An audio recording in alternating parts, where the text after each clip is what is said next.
하나님의 뜻, 우리의 응답, 거룩 시리즈 8번째 시간이 되었습니다. 언제 8번째가 됐는지 모르겠네. 앞에 거는 다 잊어먹었죠? 괜찮아요. 자, 오늘 나눌 말씀의 주제는 거룩함과 훈련이라는 것입니다. 우리가 거룩한 삶이 얼마나 중요한지 말씀을 드렸어요. 그러니까 주 예수 그리스도를 통한 구원, 여기 모든 초점이 우리의 거룩함, 온전함에 맞춰져 있다고 말씀을 드렸습니다. 그리고 우리가 하나님의 부르심에 응답하여 거룩한 삶을 사는 데는 여러 가지 요소가 필요하다 말씀을 드렸어요. 제일 중요한 게 은혜와 믿음이에요. 은혜, 그리고 은혜의 짝인 믿음, 그리고 우리가 주님께 드리는 순종, 그리고 순종에 실패했을 때의 회개. 우리가 항상 잘 순종하는 것은 아니니까. 그리고 하나님의 완벽한 기준으로 보면 우리의 마음속에, 우리의 삶 속에 죄된 것들이, 주님을 닮지 않은 것들이 너무나 많기 때문에, 그래서 우리가 매일 우리의 자신을 돌아보고 회개해야 한다라고 말씀을 드렸습니다. 지난주에는 그래서 거룩함의 굉장히 중요한 요소예요. 우리가 외면하고, 지난주에 분위기가 되게 어렵더라고요. 그래서 제가 일기를 썼는데 어떤 목사님이 거기다 답을 다셨더라고요. 굉장히 무거운 주제를 다루셨군요. 그래서 이게 감추고 싶지만 우리 실체를 드러내야 돼요. 여러분, 음란하면 안 됩니다. 음란물 보고 음란한 영을 따라서 세상의 시류를 따라서 살면 그건 절대로 거룩한 게 아니에요. 음란과 거룩은 같이 갈 수가 없는 것입니다. 그럼 그걸 꼭 기억하실 수 있기를 바랍니다. 우리가 거룩함에 자라가는데 또 하나 꼭 필요한 것이 있는데, 그것이 오늘 다룰 주제인 경건의 훈련이라고 하는 것입니다. 7절 말씀에 경건에 이르도록 내 자신을 연단하라 라고 말씀하지 않았습니까? 연단이라는 것이 바로 훈련이라는 것입니다. 옛날에는 경건을 연습하라 이런 말씀으로 번역을 했는데, 훈련이라는 뜻을 가지고 있는 것입니다. 사도 바울은 이 경건의 훈련을 육체의 연습, 육체의 훈련에 비유를 하고 있습니다. 정기적으로 운동하시는 분들이 있으시죠? 하루도 빼놓지 않고 1시간씩, 2시간씩 이 운동을 이렇게 꼭 하시는 분들이 있으세요. 그리고 공부를 하는데도 훈련이 필요하고 또 일을 하는데도 훈련이 필요한 것입니다. 그래서 직업 훈련이라고 하는 것이 필요하지 않습니까? 그래서 우리에게 맡겨진 일을 잘 해내는데도, 그래서 알지 뭐. 그래서 한 1, 2년, 3, 4년, 5년까지 하면 전문가가 돼요. 그렇다고 자기 분야에서 일하는데 연구와 훈련을 게으르게 하면 그 상태에 그대로 머물러 있습니다. 그래서 교수님들 중에서도 뭐 한 30년 중에 자기가 배웠던 거, 학위 받은 걸로 그냥 우려먹는 분들이 있어요. 배울 게 없습니다, 여러분. 그런 분들한테는 배울 게 없어요. 늘 끊임없이 새로 나오는 것들을 연구하고 받아들이고, 그리고 그것을 가르치는 분들에게서 배울 것이 있는 것입니다. 그래서 사실 우리의 삶의 영역, 모든 영역을 살펴보면 훈련과 연습이 필요한 영역, 필요하지 않은 영역은 없어요, 여러분. 그래서 모든 것이 우리 육체의 운동을 통해서 건강해지는 것처럼 이 훈련을 통해서 우리의 삶이 이렇게 균형 잡히게 여러 영역들이 건강하게 되어져 가는 것입니다. 이런 육체 연습, 훈련이 약간의 이런 유익을 가져다 준다는 것입니다. 그런데 경건의 연습, 영적인 훈련은 범사에 유익하고, 그리고 우리를 그리스도 안에서 자라가게 한다라고 하는 것입니다. 여러분, 에릭 리들이라고 하는 분을 아시죠? 1924년 열린 파리 올림픽에서 100m 경기가 있었는데, 이 사람이 그때까지 기록이 가장 좋은 사람, 말하자면 우승 후보였는데, 이 100m 예선 경기에 출전하지 않았다는 것입니다. 포기한 것이었습니다. 올림픽을 금메달을 따기 위해서 선수들이 3년, 4년씩 얼마나, 그래서 대표로 출전하기도 어렵고, 그리고 금메달을 따는 것은 더 어렵지 않습니까? 그래서 그거 하나 딱 바라보고 모든 걸 다 포기하고 훈련에만 열중하는 그런 선수들이 얼마나 많은지 모릅니다. 에릭 리들도 그렇게 살았을 것이 뻔하지요. 그런데 정말 금메달을 딸 수 있는 기회가 눈앞에 왔는데 그것을 포기했다, 스스로 포기했다라고 하는 것입니다. 경기가 주일에 열린다는 이유 때문이었습니다. 그리스도인의 생활훈련이라고 하는 책에서 그는 이렇게 말했습니다. 그리스도인의 삶은 성장해야 한다. 나는 성장의 비결이 경건 생활의 훈련에 있다고 믿는다. 그러니까 자기가 육상 선수란 말이에요. 그렇게 육상 선수로서 이 훈련이 얼마나 중요한지를 몸소 알고 있는 사람이었습니다. 그런데 육체적인 훈련도 중요할 뿐만 아니라 이 경건 생활의 이 훈련, 영적인 훈련이 얼마나 중요한지 잘 알고 있다라고 하는 것입니다.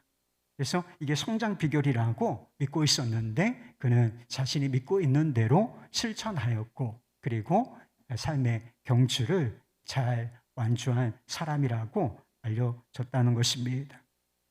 어떤 사람이 신앙생활을 비유를 하는데 어디에 비유를 하시느냐 하면 자전거 타기에 이렇게 비유를 하시는 것을 보았습니다.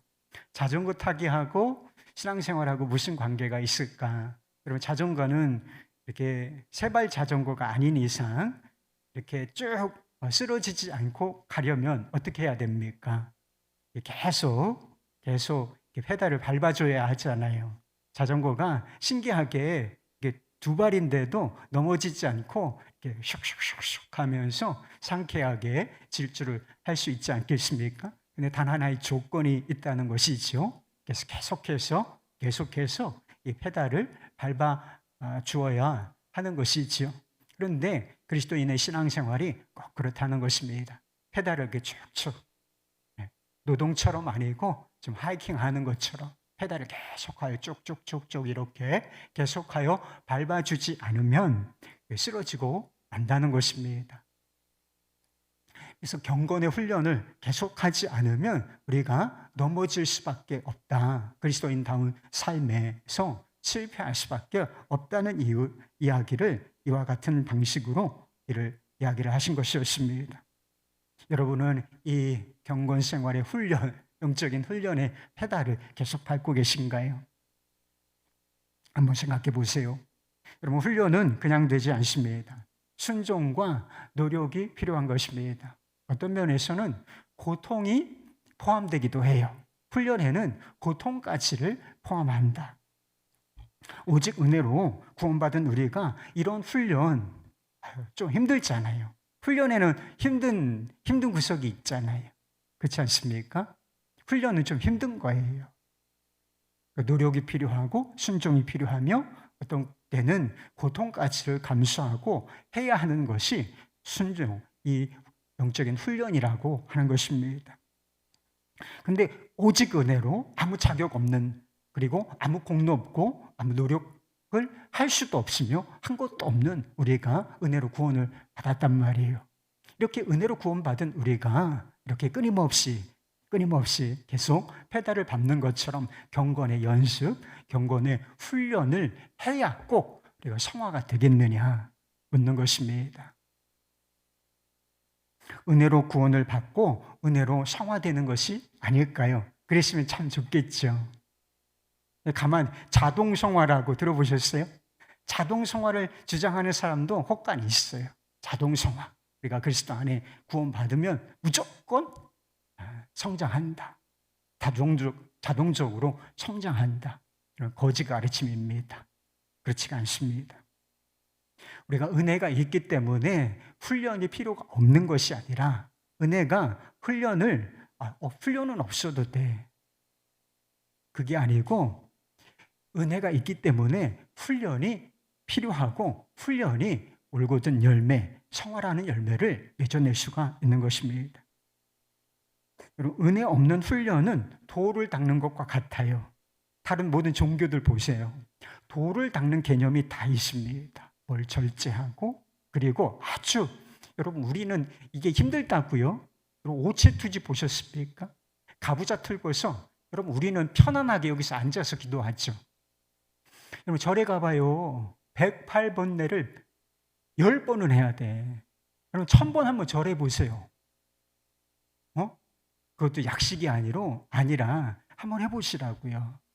오체투지라는 것은 5걸음 가면서 배를 땅바닥 대는 정도로 그렇게 하면서 계속 수십 킬로, 수백 킬로를 하는 거예요.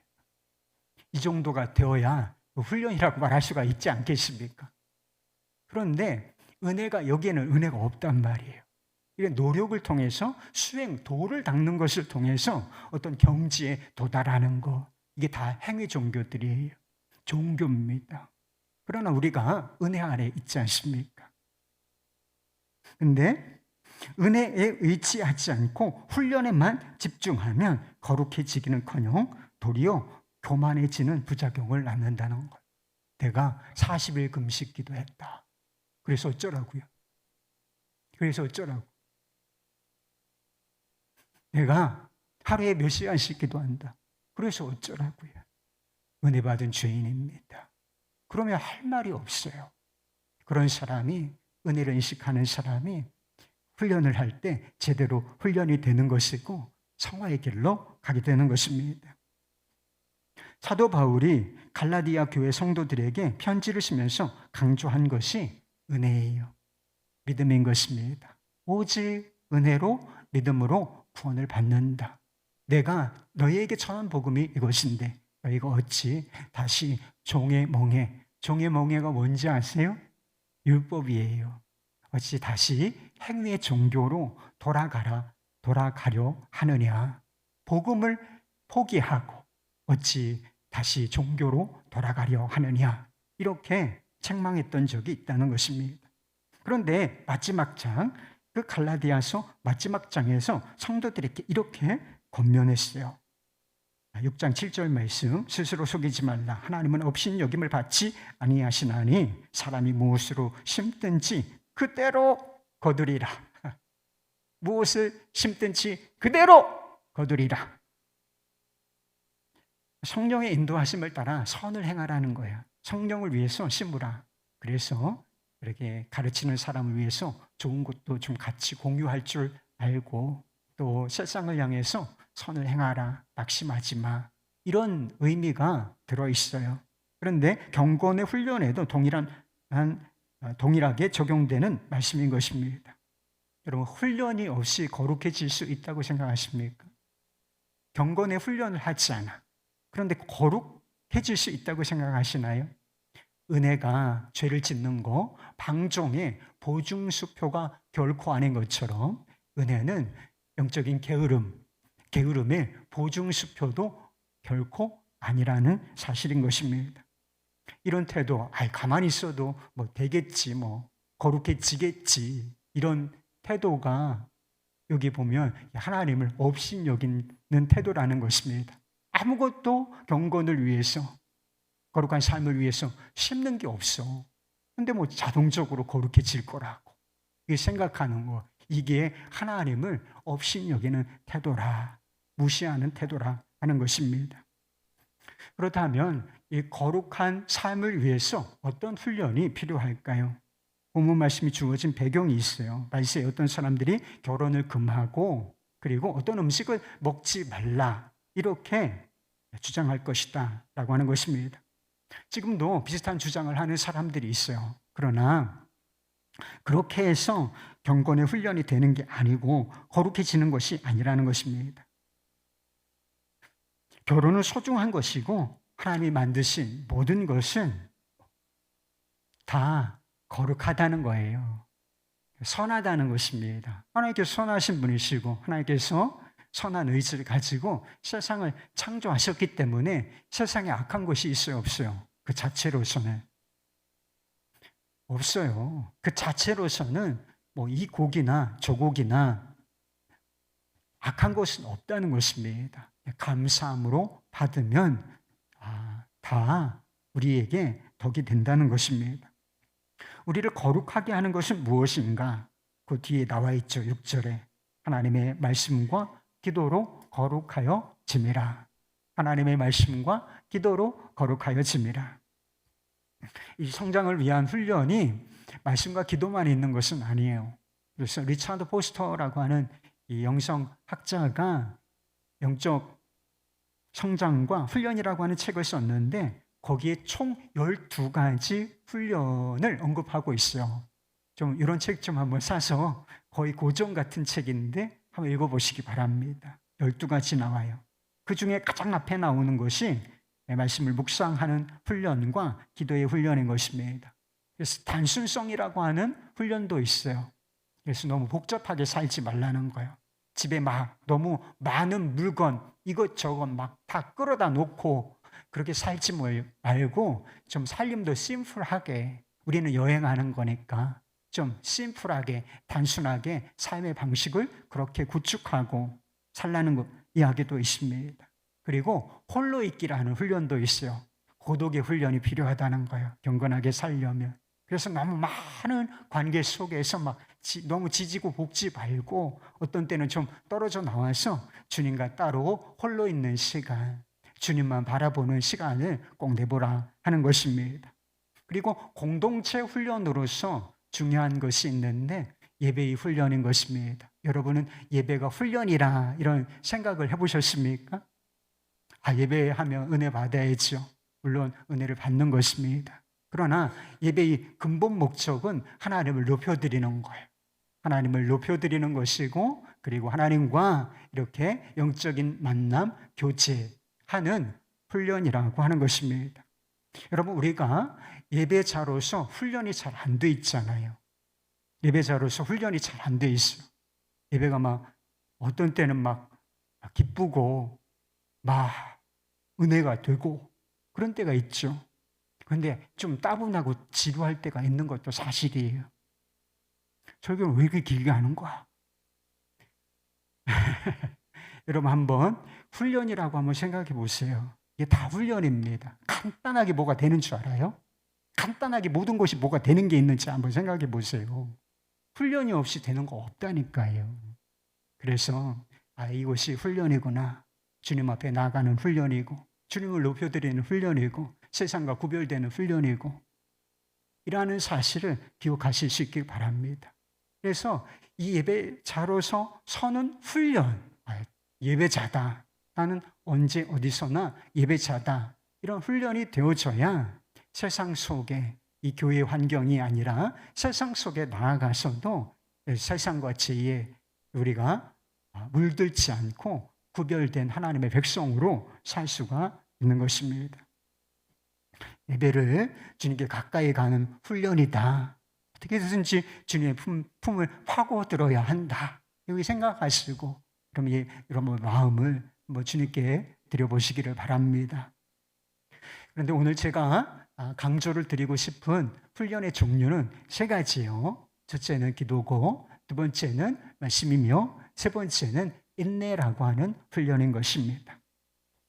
여러분은 항상 기도하십니까? 기도하지 않고 있다면 항상 every day, every time 기도하지 않고 있다면 거룩한 삶과 거리가 먼 상태에 있는 것입니다. 기도하지 않으면 거룩한 거 아니라는 거예요. 왜요? 하나님의 말씀과 기도로 거룩하여짐이라 이렇게 분명하게 말씀하고 있잖아요. 제가 하는 이야기가 아니라 유추해서 하는 이야기가 아니라 너무나 명확하잖아요. 어떻게 거룩해져요? 음식을 가려 먹어서 어떤 음식은 안 먹고 먼 금에서 거룩해지는 것이 아니라 말씀과 기도로 거룩하여짐이라 이렇게 못을 박아두시지 않았습니까? 기도는 몇 가지로 정의하기가 어려울 정도로 아주 다양한 목적과 기능이 있어요. 그래서 거의 종합예술과 같아요. 하나님과 우리 사이에 아주 다양한 한 가지로 몇 가지로 정의가 어려울 정도로 다양한 목적과 기능을 가지고 있습니다. 그러나 하나님께서 우리에게 기도라고 하는 수단을 주신 가장 근본적인 목적 하나를 꼽으라면 그것은 하나님과 교제하는 것입니다. 교제는 주님과의 친밀함을 낳는 것이고 이 친밀함이 우리를 주님을 닮은 성화의 길로 인도하는 것이고요. 기도라고 하는 것은 영적인 각성과 관련이 있어요. 지금 좀 졸리는 분이 계시죠? 이제 시간이니만큼 졸린 시간도 됐죠. 근데 우리 육체적으로 이렇게 조는 수 있는 것처럼 영적인 잠에도 빠질 수가 있다는 것입니다. 근데 영적인 잠에 빠지지 않아야 한다고 말씀하셨어요. 예수님께서 대단한 위기를 앞두고 있는 제자들에게 십자가 고난, 주님이 고난 당하실 것이지만 이 제자들에게도 얼마나 이것이 위기였습니까? 이 위기 앞에 있는 제자들에게 한 가지 부탁하신 것이 있어요. 부탁을 하셨어요. 이게 무엇이냐면 시험에 들지 않게 깨어 기도하라. 이렇게 말씀하셨다라고 하는 것입니다. 기도하지 않으면 영적으로 자는 것이고 영적인 잠에 빠져 있으면 반드시 뭐에 든다는 것입니까? 시험에 든다는 거예요. 시험이 오는데도 이게 시험인지 분별도 못해. 유혹인지 분별도 못하고 그 유혹에 넘어가서 실패하게 된다는 것입니다. 죄를 의미할 수도 있고 그리고 주님과 가까워지지 않는, 주님을 따르지 못하는 그런 상황이 될 수도 있는 것이죠. 제자들이 십자가의 길을 가시는 주님께서 제자들이 자신의 길을 따라오기를 바라셨을까? 그건 잘 모르겠습니다. 그러나 내가 그렇게 사랑하고 신뢰하는 주님이 십자가 고난을, 그 고난, 죽음의 길을 가시는데 동행해야 되잖아요. 단물만 빨 거예요, 여러분. 내가 십자가에 달려 처형은 당하지 않는다 할지라도 곁에서 그 길을 함께 가야 하는 것 아니겠습니까? 그런데 제자들이 다 실패한다는 거예요. 고난의 길 가시는 주님 다 외면하고 모른다고 부인하고 떠나고, 이게 실패가 아니면 뭡니까? 시험에 든 것이 아니면 무엇이겠나요? 시험에 들고 바로 직전에, 하루 전에 말씀하셨던 거, 시험에 들지 않게 깨어 기도하라.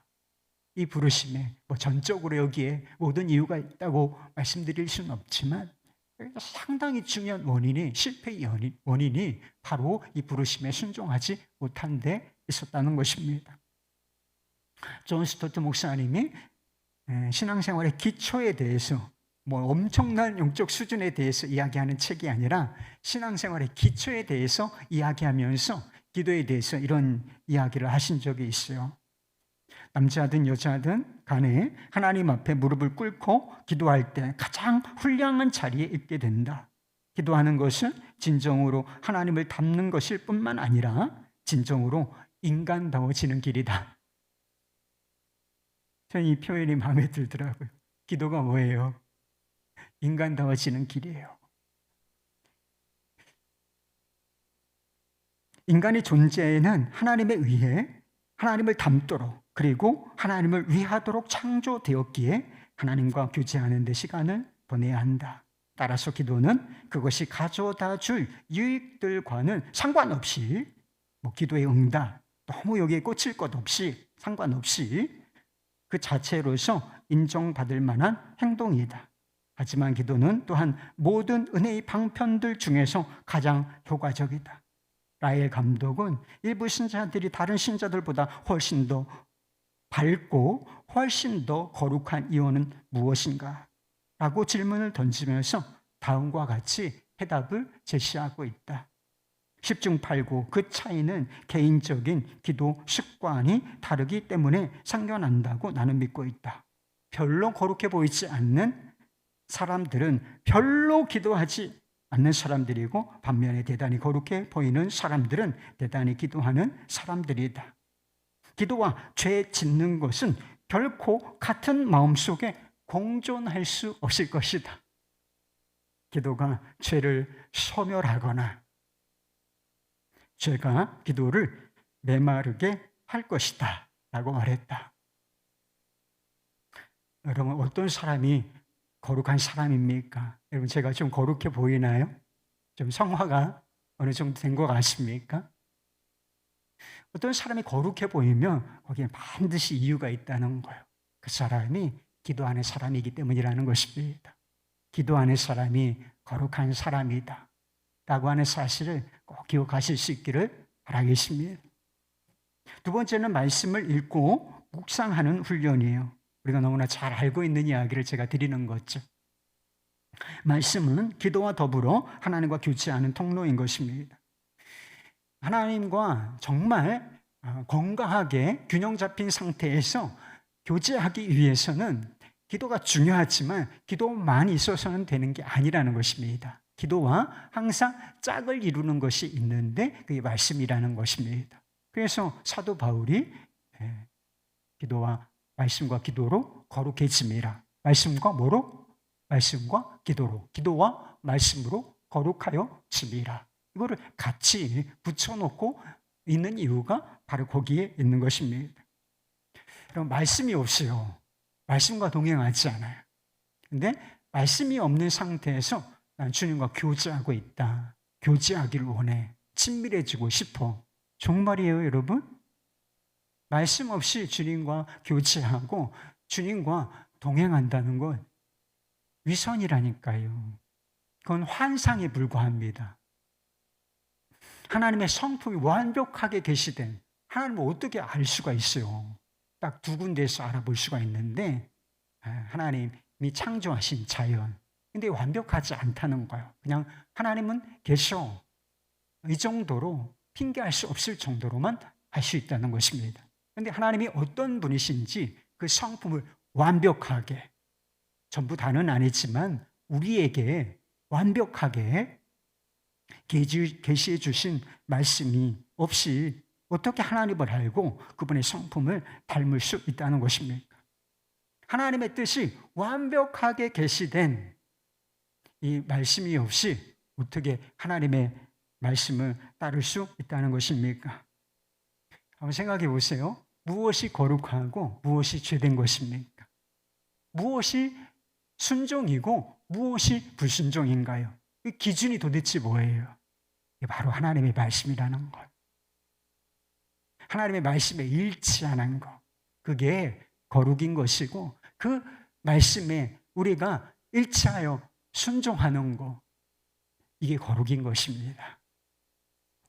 시편 1편 말씀에 보면 유명한 시편 말씀이 있죠. 복 있는 사람. 여러분 복 있는 사람 되고 싶죠?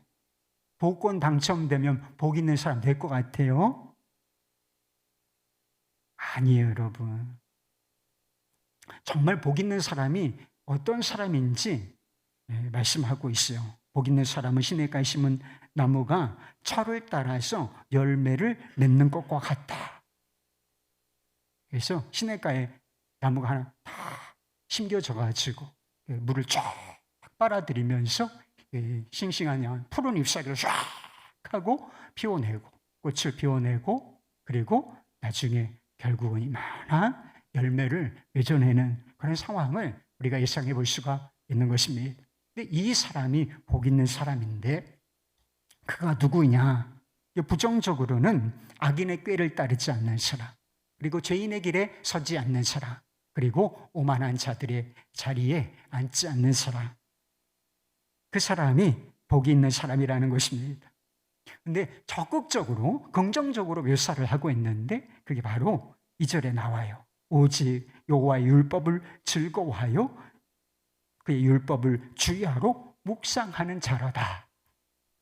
내가 하나님의 말씀을 기뻐하고 경외함으로 그 말씀을 주야로 묵상하는 것, 아침 저녁으로 묵상하는 그 사람이 악인의 꾀를 따르지도 아니하며 죄인의 길에 서지도 아니하고 오만한 자들의 자리에 같이 앉지 않는 구별된 삶을 살 수 있는 거룩한 삶을 살 수가 있다는 뜻이에요. 제 해석이 맞죠? 여러분 철이 지났잖아요. 예수 믿는데 철 몇 번 지났어 지금. 예수 믿고서 철이 여러 번 지났잖아요. 철을 따라서 열매를 맺음같이라고 말씀하고 있는데 왜 우리는 철이 지나는데도 우리의 삶에 우리의 성품에는 주님을 닮은 이 성화의 열매가 맺어지지 않는 것인가? 그냥 유혹이 오면 죄를 따르고 유혹을 따르고 오만한 자리에 앉게 되는 것인가? 결국은 우리 안에 묵상함으로 내면화된 그냥 말씀이 밖에 있는 것이 아니라 그 밖에 있었던 그 말씀이 하나님을 사랑하고 그의 말씀을 즐거워하는 태도로 묵상함으로 말미암아 그 말씀이 내 안에 새겨진 이 내면화된 말씀이 우리 안에 없기 때문인 것입니다. 사도 바울은 영적 전쟁을 위해서 전신갑주를 입으라고 한 적이 있어요. 그런데 하나님의 말씀과 관련하여서 이런 이야기, 이런 묘사를 썼어요. 에베소서 6장 17절 말씀. 구원의 투구가 뭐라 그랬어요? 구원의 확신이라 그랬잖아요. 내가 옛사람 아니고 새 사람이다. 내가 하나님의 죄종 아니고 하나님의 종이다. 구원의 투구를 확 하고 쓰라고 했잖아요. 머리를 보호하십시오, 여러분. 그런데 구원의 투구를 쓰고 뭘 가지라고 했느냐면 성령의 검, 곧 하나님의 말씀을 가지라. 이렇게 말씀했다는 것입니다. 하나님, 이 말씀은 하나님과 교제하는 통로라고 말씀을 드렸잖아요. 하나님과 교제하는 이 아름다운 통로가 연애 편지와 같아요. 사랑의 편지인 것입니다. 그런데 하나님과 교제하는 이 아름다운 통로가 영적 전쟁에 일하는 현장에서는 뭐로 변하느냐? 이게 영적 무기로 성령의 검으로 전환된다는 거예요. 여러분, 세상이 영적 전쟁 현장이잖아요. 가정이 영적 전쟁 현장이잖아요. 그런데 이 영적 전쟁에서 우리가 승리하고 구별된 삶을 살려면 뭐가 있어야 된다는 거예요? 우리 안에 성령의 검, 곧 하나님의 말씀이 있어야 한다는 것입니다. 그럼 우리가 예수님께서 40일을 금식하신 이후에 광야에서 사단에게 시험을 받으신 적이 있어요. 그 시험의 핵심이 무엇이냐? 하나님의 아들인가요? 네가 봐냐? 하나님의 아들이거든. 세 가지 시험을 했는데 이 세 가지 시험은 예수님께도 아주 강력한 시험이었다는 것입니다. 그런데 예수님께서 이 세 가지 강력한 시험, 이 강력한 시험을 무엇으로 이겨내셨는가? 말씀의 방패로 막아내시고, 그리고 성령의 검으로 찌르셨다는 거예요. 그래서 이 사단의 이 시험을 파하시고 메시아로서의 공생애를 시작하게 되셨다는 것입니다. 기도와 말씀으로 사는 훈련은 그리스도인들의 일상적이고 그리고 평생을 해야 할 훈련인 것입니다. 쉬지 말고 기도하라. 주야로 묵상하라. 여기 다 포함이 돼 있잖아요. 쉬지 말고. 그러니까 막 24시간을 계속 중얼중얼 하라는 뜻이 아니고 그냥 기도를 쉬지 말라는 뜻이에요. 그냥 기도가 일상이 되게 하라는 뜻입니다. 그리고 말씀도 역시 항상 말씀이 곁에 있고 그 말씀 묵상하고 그 말씀을 먹는 시간을 가져야 한다는 것입니다. 한 번에 어떤 엄청난 변화를 기대하기보다 꾸준히 하는 것입니다. 기도 한 번 해가지고 문제 다 해결되고 그러면 좋겠죠.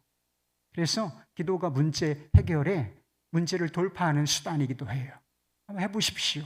인생이 힘듭니까? 인생에 장애물이 생겼습니까? 그러면 하나님께서 이거 해결해 주실 수 있다라고 믿으시고 기도해 보세요. 그러나 거기에만 목적은 두지 말고 그냥 이게 일상적인 것이고 기도와 말씀으로 주님과 동행하고 그리고 주님과 교제한다.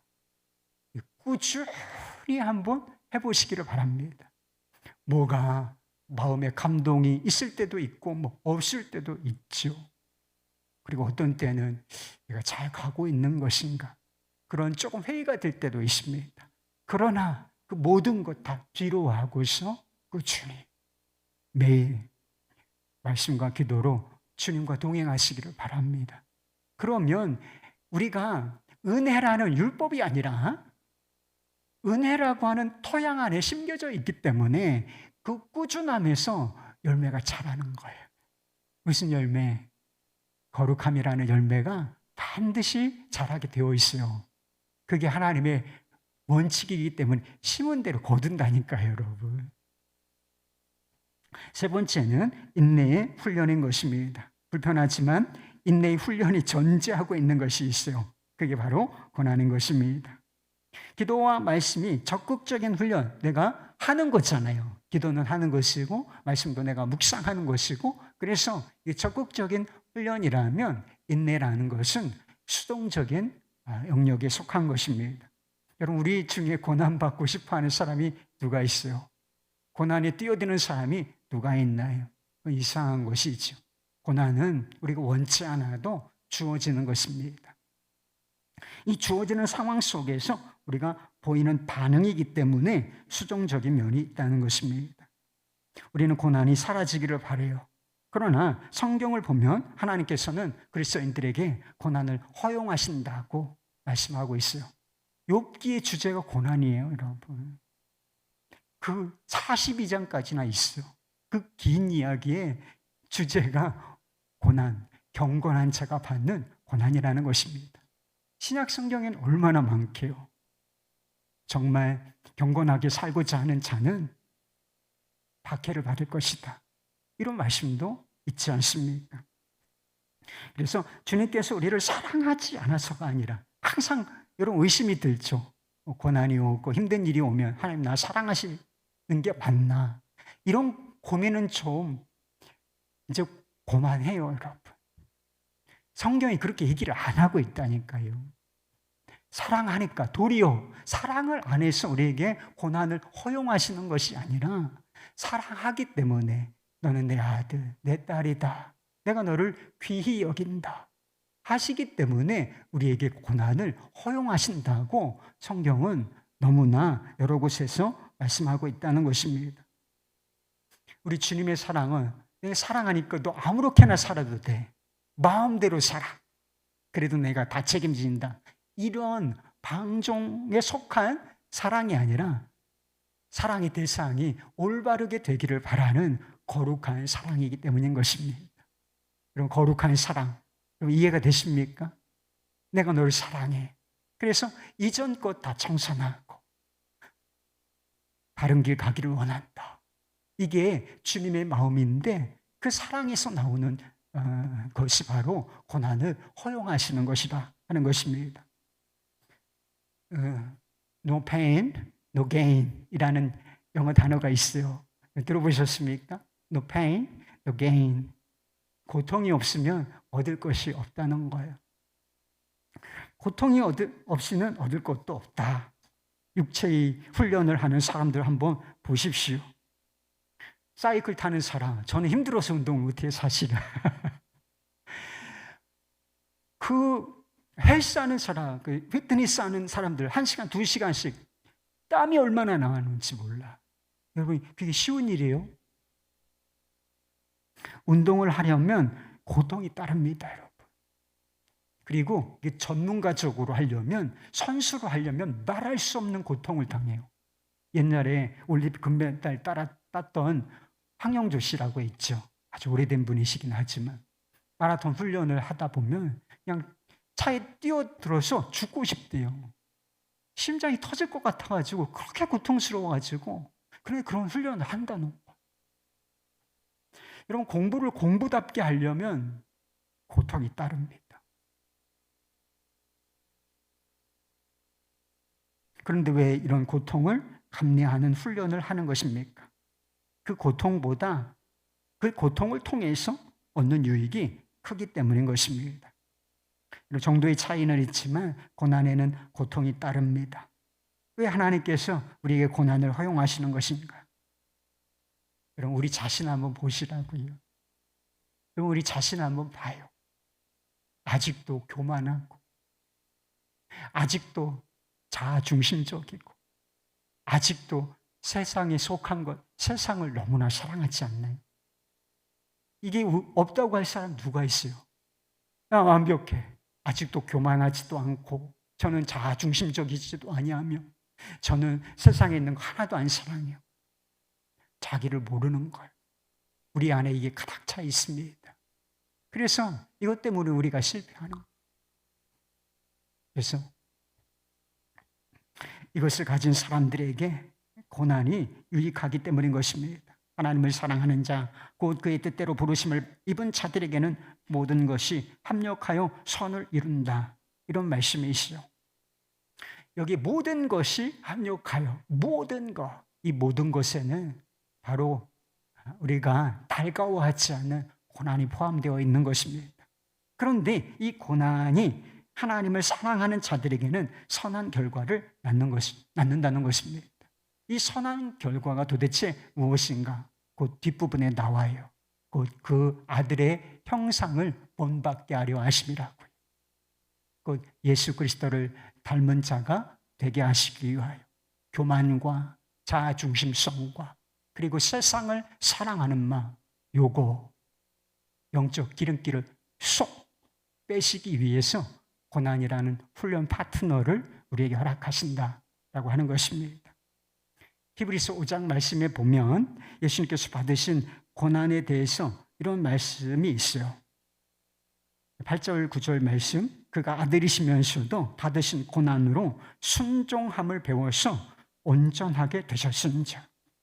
하나님의 아들이신 예수님께서도 육신을 가지고 계실 때 신성을 어느 정도 스스로 이렇게 줄이셨을 때 그 순간에는 예수님께서도 배우실 게 있었다는 거예요. 무엇을 통해서 배우시느냐? 고난을 통해서 배우실 게 있으셨다라고 말씀하고 있는 것입니다. 그렇다면 우리처럼 미련하고 그리고 우리처럼 연약하고 또 우리처럼 불완전한 사람들은 두말할 것도 없는 것이 아니겠습니까? 하나님의 말씀을 읽고 묵상하는 훈련이 필요하다고 말씀을 드렸습니다. 여러분, 그렇다고 그것으로 충분하지 않습니다. 하나님의 말씀이 이제 하나님의 말씀을 알아. 어느 정도 마음에 들어왔어요. 여러분, 그렇다고 그게 다 믿음이 되고 순종이 되는 줄 아세요? 아니란 말이에요. 그게 전부가 아니란 말이에요. 고난이라는 삶의 현장에서 우리가 뭘 배우게 된다. 주님이 그러셨던 것처럼 순종이 무엇인지 순종하는 법을 배우게 된다는 것입니다. 다르게 말하면 온전하게 되어지는 법을 배우게 된다는 것입니다. 모든 고난이 다 선하고 아름다운 결과, 열매를 맺는 것은 아니에요. 고난 때문에 악해지는 사람이 있어요. 악화되는 사람 얼마든지 있고 심지어는 교회를 떠나는 사람, 주님을 떠나는 사람도 얼마든지 있는 게 사실이죠. 하나님께서 의도하신 열매가 맺어지는데 우리에게 필요한 것, 그것이 바로 믿음과 인내인 것입니다.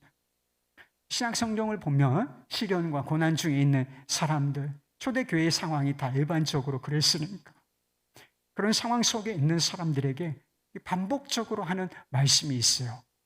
그것이 올 때 굴하지 말라.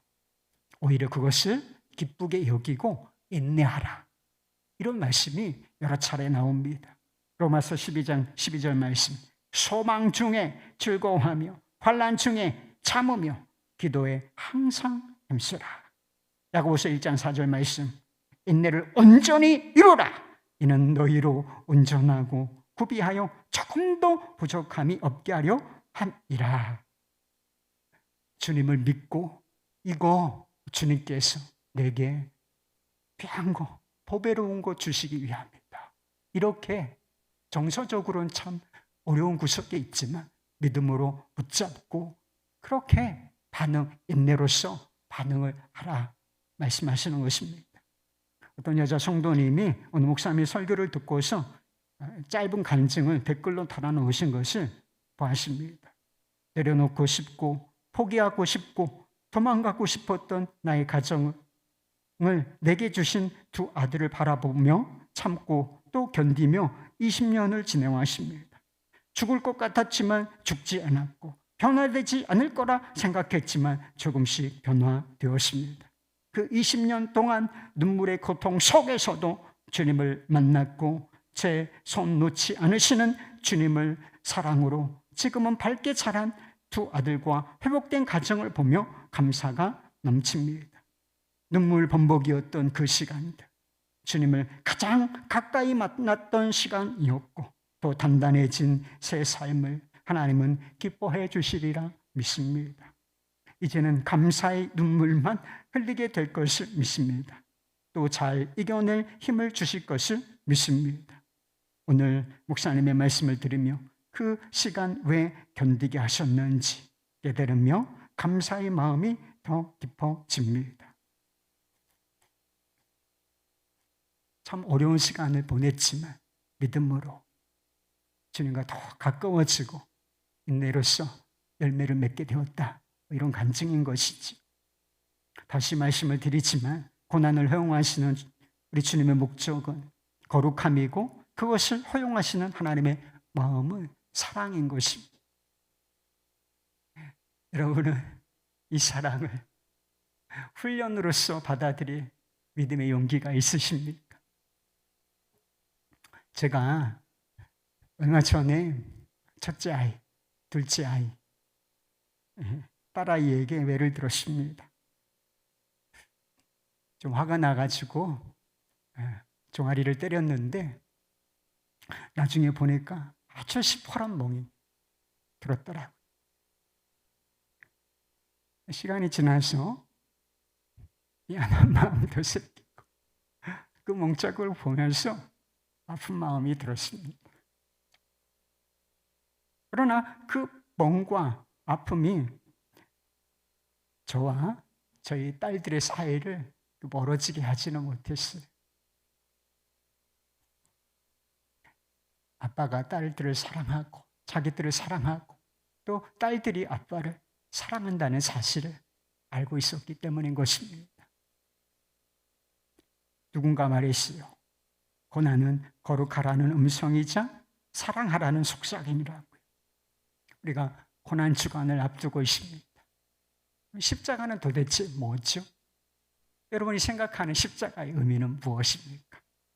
십자가는 우리를 사랑하시기 위해 하나님의 가슴에 난 시퍼런 뭉자국인 것입니다. 하나님의 손과 발에 생긴 상처인 것입니다. 십자가를 바라보시고 삶에 찾아오는 고난을 사랑과 훈련으로서 받아들이실 수 있기를 바랍니다. 아프고 멍든 삶의 자리에서 거룩함이라는 아름다운 삶의 열매가 피어나게 될 것입니다. 할렐루야.